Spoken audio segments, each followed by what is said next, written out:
اي معيار عندك هتحدديه في المطبخ عندك، هو ده نفس المعيار اللي هنمشي بيه على طول. تمام.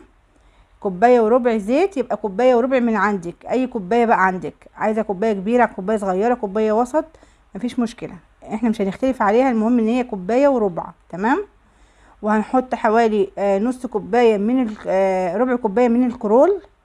كرول ايه يا سمر؟ هي دي التكه اللي بقول لكم عليها. بصوا اللون بتاع الزيت كان محروق، بصوا ما شاء الله لما بارك عمل ازاي، بقى لبن، فجأة بقى لبن ما شاء الله لما بارك.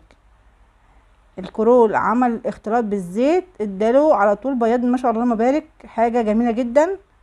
نضفهنا بمعنى اصح. يبقى ربع كوبايه كلور حطيناها على كوبايه وربع من الزيت المحروق عندك، بقى بتنجان بطاطس سمك فراخ اي حاجه، مفيش مشكله منه. ومعانا حوالي نص معلقه كربونات